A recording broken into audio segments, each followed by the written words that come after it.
Episode 23. Pilkington would end his remarks, he said, by emphasizing once again the friendly feelings that subsisted and ought to subsist between Animal Farm and its neighbors. Between pigs and human beings there was not, and there need not be, any clash of interests whatever. Their struggles and their difficulties were one. Was not the labor problem the same everywhere? Here it became apparent that Mr. Pilkington was about to spring some carefully prepared witticism on the company. But for a moment he was too overcome by amusement to be able to utter it.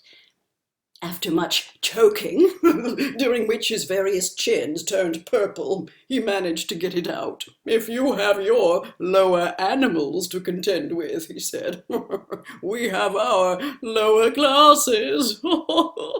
This bon mot set the table in a roar, and Mr. Pilkington once again congratulated the pigs on the low rations, the long working hours, and the general absence of pampering which he had observed on Animal Farm. And now, he said finally, he would ask the company to rise to their feet and make certain their glasses were full. "Gentlemen," concluded Mr. Pilkington, "gentlemen, I give you a toast to the prosperity of Animal Farm." There was enthusiastic cheering and stamping of feet. Napoleon was so gratified that he left his place and came round the table to clink his mug against Mr. Pilkington's before emptying it. When the cheering had died down, Napoleon, who had remained on his feet, intimated that he too had a few words to say. Like all of Napoleon's speeches, it was short and to the point. "He too," he said, "was happy that the period of misunderstanding was at an end.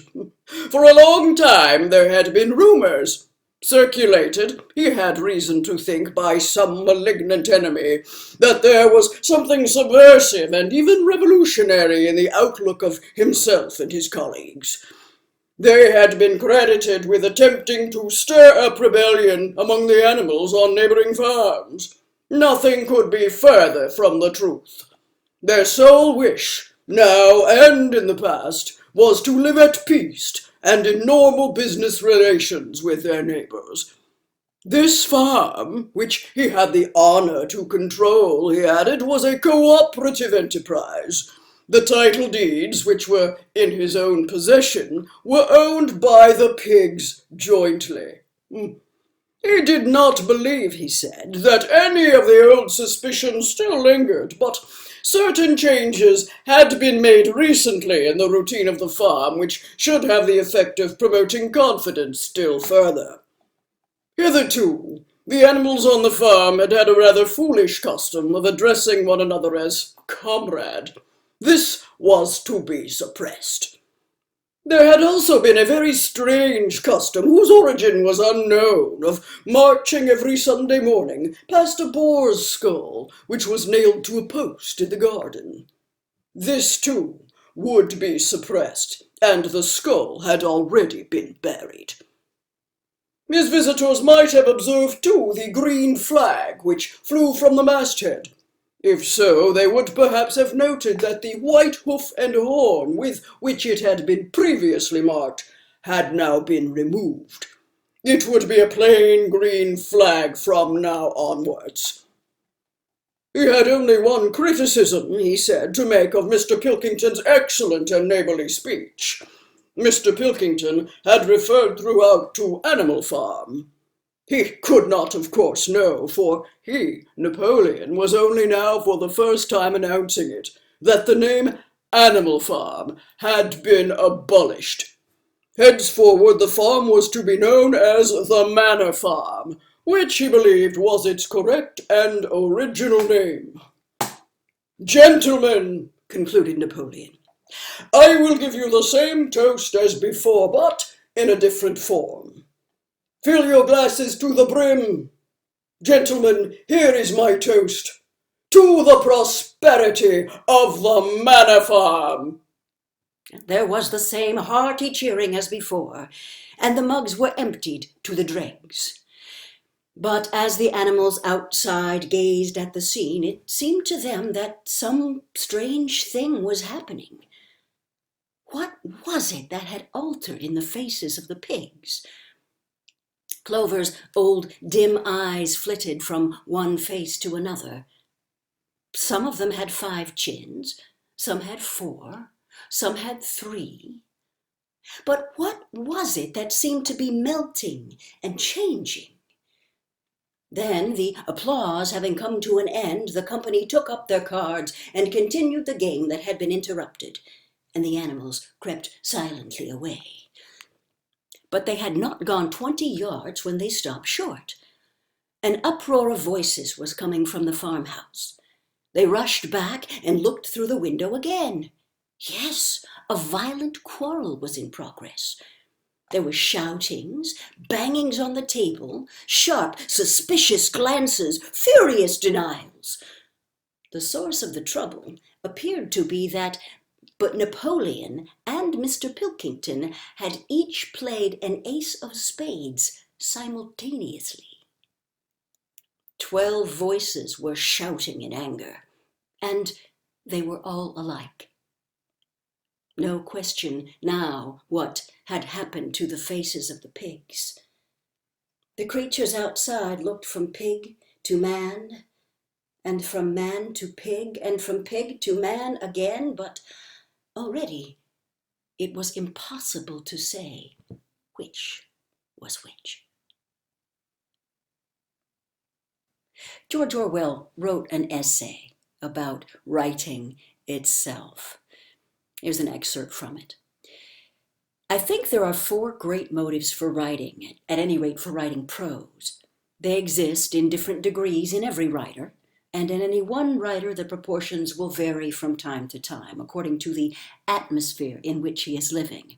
They are, 1, sheer egoism, desire to seem clever, to be talked about, to be remembered after death, to get your own back on the grown-ups who snubbed you in childhood, etc., etc. It is humbug to pretend this is not a motive, and a strong one. Writers share this characteristic with scientists, artists, politicians, lawyers, soldiers, successful businessmen, in short, with the whole top crust of humanity. The great mass of human beings are not acutely selfish. After the age of about 30, they almost abandon the sense of being individuals at all and live cheaply for others, or are simply smothered under drudgery.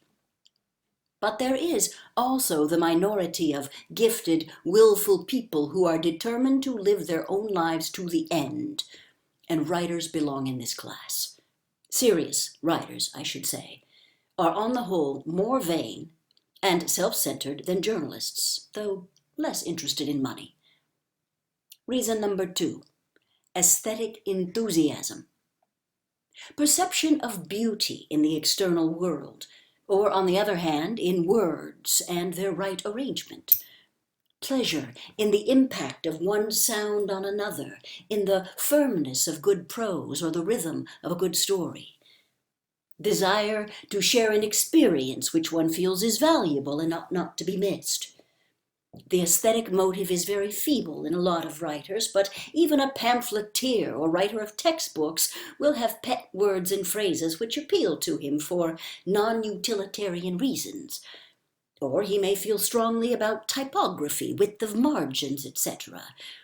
Above the level of a railway guide, no book is quite free from aesthetic considerations. Reason 3, historical impulse. Desire to see things as they are, to find out true facts and store them up for the use of posterity. And number 4, political purpose. Using the word political in the widest possible sense, desire to push the world in a certain direction, to alter other people's ideas of the kind of society that they should strive after. Once again, no book is genuinely free from political bias. The opinion that art should have nothing to do with politics is in itself a political attitude. Good prose is like a window pane. I cannot say with certainty which of my motives are the strongest, but I know which of them deserve to be followed.